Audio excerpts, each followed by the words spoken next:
I fell in love with my husband John the third time we met. I knew right from that moment that he was the person I wanted to spend my life with. I told him, I want to be a couple, I want to date. He tried to talk me out of it. He said, Jim, I'm not good at relationships. I've dated a lot of men, and he had, and it didn't go well. But I wouldn't be talked out of it. And so we became a couple. And we built a life together. Over the years, we talked many times about marriage. But we decided, instead of having a symbolic ceremony, we would only marry if it actually carried legal weight. One day, John was walking around our condo, and I noticed that his walk sounded different. His left foot seemed to be slapping the floor harder than his right foot. When you've been together with someone for 18 years, you pick up on those small things. So I asked him, did you sprain your ankle? Did you pull a muscle? And he said no. And that slapping sound didn't go away. So I convinced him to see our doctor. And that started a series of doctor visits and tests that lasted several months. One day I was sitting at the kitchen island when he came home from a neurologist appointment. And when he walked in the door, I jumped up, hugged and kissed him, and asked how it went. The tears started to fall, and his voice faltered as he said, our worst fears were confirmed. ALS, Lou Gehrig's disease. ALS is a death sentence. There's no cure and no effective treatment. And most patients die within 2 to 5 years of diagnosis. Now, John had always been the dreamer, the flighty one. He always saw possibilities and not necessarily reality. That was my job as the practical one. I kept us grounded. Friends like to describe me as the anchor to John's kite. With his diagnosis, we changed roles. He became the practical one. He was the one who talked about what we needed to change, what we needed to do, what we needed to plan for, specifically worrying about me after he was gone. When I needed it most, John became my anchor. ALS progressed quickly. Barely 2 years after I asked about that slapping sound, the love of my life was bedridden, incapable of doing anything for himself, and in at-home hospice care. I was his caregiver full-time. Every routine we had built over 20 years together was supplanted with a new routine of caring for John, making sure he was safe and comfortable. After all, that's what you do when you love someone. You take care of them, the bad and the good. A few months later, I was standing next to his bed, holding his hand, as we watched the news. We were expecting a decision from the Supreme Court on the Windsor case. The news came out, and the Supreme Court struck down part of the Defense of Marriage Act. And in a spontaneous, joyful moment, I leaned over, hugged and kissed John, and said, let's get married. And luckily, he said yes. And for us, this was so important because we wanted to only marry when our government would acknowledge us, would say we exist, would acknowledge our relationship. And that's what the Windsor decision did. It didn't bring marriage to any new states, but what it said was that the federal government had to recognize lawful same-sex marriages for tax returns, federal benefits, Social Security, things like that. So now I had to figure out, how do I get this bedridden, dying man to another state, just so we can do something that millions of people take for granted? So I started to do my research. And we settled on Maryland as the place to get married, mainly because Maryland was the only place that did not require both people to appear in person to apply for a marriage license. My whole goal was to make this as painless and pain-free on John as it could be, so that helped. Okay, so now we know where we're going. How do we get there? I wasn't willing to put him in an ambulance for that long of a trip. It just would have been too physically painful on him. He couldn't fly commercially. That left one option for us, a chartered medical jet. And let me tell you, if you've never priced one of those, they're not cheap. We could afford it, but I went to Facebook and I thought, well, maybe one of our friends will know somebody, a pilot, someone who works for a chartered medical jet company, something just to make this a little easier. And the most amazing thing happened. Our family and friends immediately started replying, "Sorry, Jim, we don't know anyone. We can't help in that way, but you and John deserve to get married, and we want to help make it happen." Our family and friends banded together, and through their generosity, they covered the entire $13,000 cost of that jet. So on a beautiful July morning in 2013, I dressed John in a pair of khakis and a plaid shirt with Velcro closures in place of buttons. I put on a crazy plaid pink jacket, and we rode in the back of an ambulance to the airport, and we boarded this tiny jet along with John's Aunt Paulette, who would marry us. And we flew to Baltimore. We landed at BWI Airport and parked on the tarmac. And I raised the head of John's gurney so that he was sitting up, and I took his hand. And in that cramped medical jet, Aunt Paulette married us, and we got to say those magical words that we never expected to say. I do. And it was the happiest moment of our lives. We were on the ground for maybe 30 minutes before we were back in the air flying home to Cincinnati as husband and husband.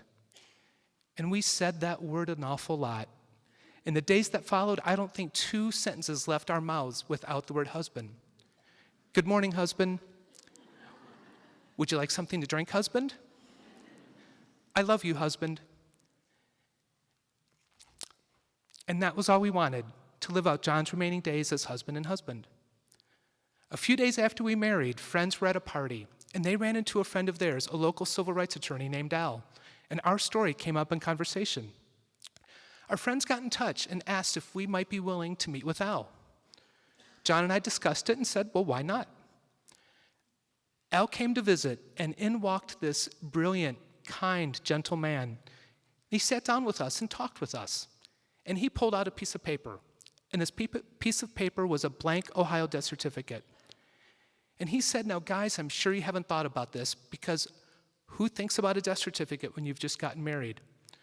But do you understand that when John dies, his last official record as a person will be wrong? Ohio will say he's unmarried, and Jim, your name won't be there as his surviving spouse. We were speechless. Al was right. We hadn't thought about it. And God damn it, we just jumped through all these hoops to get married, and the state of Ohio is going to pretend that we don't exist. They're going to erase our marriage from John's last official record. It hurt. It was painful, and it was personal. So John and I, we were never political. We weren't activists other than signing checks. But we decided to fight for our marriage and for people like us across Ohio, and we filed suit. We sued the state of Ohio to say, you have to fill out John's death certificate accurately when he dies and recognize our marriage. 11 days after we married, I left home to John's words, go kick some ass, Jim. And I went to federal court, and I took the stand, and I had the chance to read a statement to federal judge Timothy Black. And I got to explain to him and describe to him what John meant to me, what our marriage meant to us, and how harmful and hurtful it was to know that the state of Ohio wanted nothing more than to erase the most important relationship of our lives from his last record as a person. The state of Ohio kept saying, but the people of Ohio voted for this, and that carries more weight than your constitutional rights. I will always remember how Al, our attorney, replied to that. He said, the surest way to abridge the rights of a minority is to allow the majority to vote on it. At 5 o'clock that day, Judge Black released his ruling. Starting with the sentence, this is not a complicated case, he ruled in our favor and said, Ohio, when John dies, you must recognize their marriage on his death certificate.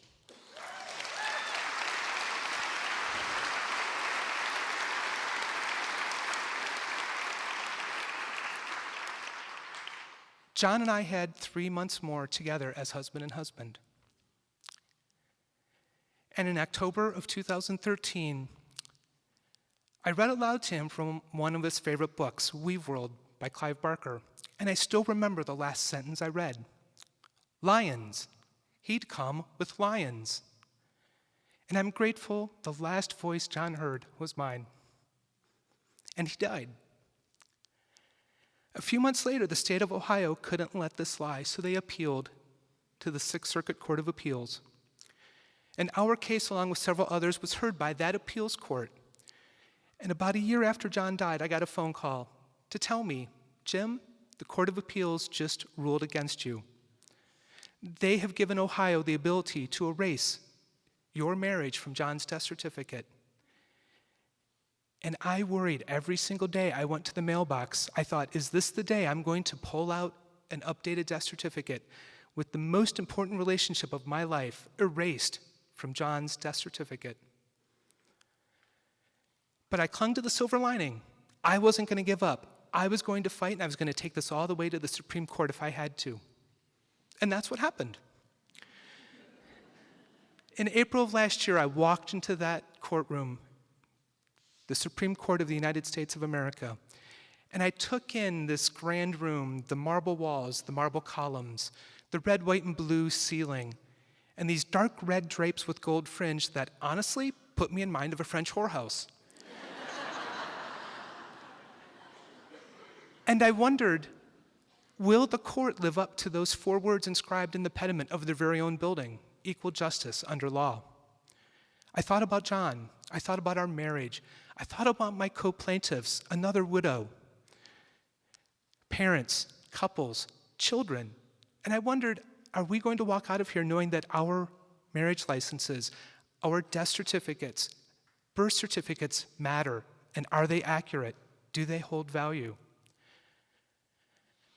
A short 2-month wait later for the court to deliberate and write an opinion, I was back in that courtroom waiting to hear their decision. The Chief Justice announced that Justice Kennedy would read the first decision, and they read our case number, and I startled in my seat, and I grabbed the hands of the friends sitting on either side of me, and I listened as Justice Kennedy read his decision. I struggled to understand this legal language, and I thought, well, we won, but then I wasn't so certain. And once it finally really hit me that we did indeed win, that the Supreme Court made marriage equality the law of the land, I burst into tears. And I wasn't the only one breaking the usual staid decorum in that courtroom. The silence, the typical silence of that courtroom was broken by gasps and tears and sobs. And it was such a beautiful feeling to realize I could walk out and no longer worry about getting that updated death certificate.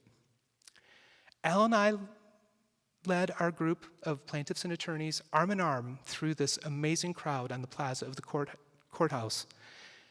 The air was electric with a palpable sense of joy. And as we wound our way through the crowd, it split before us.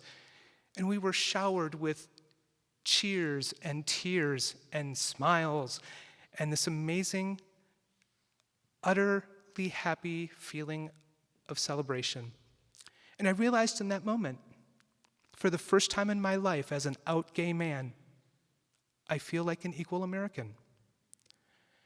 And I did it all because I loved my husband. And now, a bit over a year later, I chuckle when I think about Obergefell v. Hodges. I have to pinch myself that Obergefell, that's talking about me. And I chuckle when I think about all of these law students for the rest of time having to learn how to pronounce and spell Obergefell.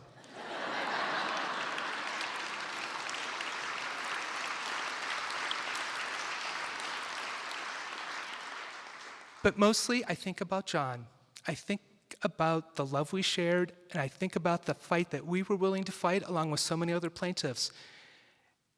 And we fought for pieces of paper, marriage licenses, death certificates, birth certificates. And when I realize that it's all about a piece of paper, it takes me back to how I ended my vows the day we got married. I'm overjoyed that we finally have a piece of paper that confirms what we've always felt in our hearts, that we're an old married couple who still love each other. I give you my heart, my soul, and everything I am. I am honored to call you husband. Thank you.